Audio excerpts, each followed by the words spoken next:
Hi friends, welcome back to my video. അപ്പോൾ Thailand സീരീസിന് ശേഷം ഞാൻ അവതരിപ്പിക്കുന്ന പുതിയ സീരീസാണ് മലേഷ്യൻ സീരീസ്. അതെ, നമ്മളിപ്പോൾ സംസാരിക്കുന്നത് മലേഷ്യൻ ട്രിപ്പിനെ കുറിച്ചാട്ടോ. അപ്പോൾ തായ്ലൻഡ് പോലെ തന്നെ മലേഷ്യയിലോട്ട് പോയപ്പോഴും നമ്മൾ പാക്കേജ് എടുക്കാതെയാണ് പോയത്. നമ്മുടെ ഓൺ പ്ലാനിങ്ങിലൂടെയാണ് കേട്ടോ പോയിട്ടുണ്ടായിരുന്നത്. അപ്പോൾ പ്ലാൻ ചെയ്ത സമയത്ത് നമുക്ക് ഉണ്ടായിരുന്നത് മലേഷ്യ ആൻഡ് ലങ്കാവി കവർ ചെയ്യാൻ വേണ്ടിയിട്ടായിരുന്നു. ബട്ട് അൺഫോർച്ചുനേറ്റ്ലി നമുക്ക് ലങ്കാവി കവർ ചെയ്യാൻ പറ്റിയില്ല. ഞങ്ങളുടെ കയ്യിലിരിപ്പുണ്ടാണ് കേട്ടോ. ബട്ട് നിങ്ങൾ പോകുമ്പോൾ രണ്ടും കവർ ചെയ്യാൻ പറ്റിയ കുറച്ചും കൂടി ബെറ്റർ ആയിരിക്കും എന്ന് എനിക്ക് തോന്നി. പിന്നെ ഈ ട്രിപ്പിന്റെ ഒരു പ്രത്യേകത എന്ന് പറയുന്നത്, കൊച്ചി ടു മലേഷ്യ ഞാൻ ഒറ്റയ്ക്കാണ് ട്രാവൽ ചെയ്തിട്ടുണ്ടായിരുന്നത്. അത് ഇത്ര വലിയ കാര്യമൊന്നുമല്ലാതെ എനിക്കറിയാം.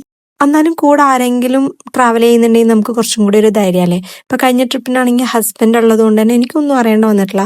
ആളാണ് എല്ലാ കാര്യങ്ങളും ചെയ്തത്. ഞാനിങ്ങനെ ജസ്റ്റ് എൻജോയ് ചെയ്തിങ്ങനെ നടക്കുന്നു. ഇപ്പൊ ഒരു റീല് ഇറങ്ങിയിട്ടുണ്ടല്ലോ, ഭർത്താവ് എല്ലാം ചെയ്യുന്നു, ബാക്കിൽ ഇങ്ങനെ ഒരു കുഞ്ഞു കുട്ടീനെ പോലെ ഭാര്യ നടന്നു പോകുന്നു, എൻജോയ് ചെയ്യുന്നു. അതുപോലെയായിരുന്നു കേട്ടോ ലാസ്റ്റ് ടൈം. ഞാൻ ഇപ്രാവശ്യം അവിടെ എത്തുന്ന വരെ ചെറിയൊരു ടെൻഷൻ ഉണ്ടായിരുന്നു. ബിക്കോസ് ഹസ്ബൻഡ് ഡയറക്റ്റ് മലേഷ്യയിലോട്ട് വരാമെന്നാണ് പറഞ്ഞിട്ടുണ്ടായിരുന്നത്. അപ്പോൾ പിന്നെ നോർമലി ഹസ്ബൻഡ് കൂടെ ഉള്ളപ്പോൾ എൻ്റെ ബ്രെയിൻ വർക്ക് ചെയ്യാറില്ല. നിങ്ങൾക്കും അങ്ങനെയാണെങ്കിൽ ജസ്റ്റ് കമന്റ് ചെയ്യണം കേട്ടോ. ഞാൻ എത്തി കുറച്ച് കഴിഞ്ഞപ്പോഴേക്കും തന്നെ ആളും റീച്ചായി. പിന്നെ നമ്മൾ എയർപോർട്ടിൽ തന്നെ സിം എടുത്തു നേരെ റൂമിലോട്ടാട്ടോ പോയത്. നെക്സ്റ്റ് വീഡിയോയിൽ ബാക്കി മലേഷ്യൻ ഡീറ്റെയിൽസ് ഒക്കെ പറയാം കേട്ടോ. ബൈ.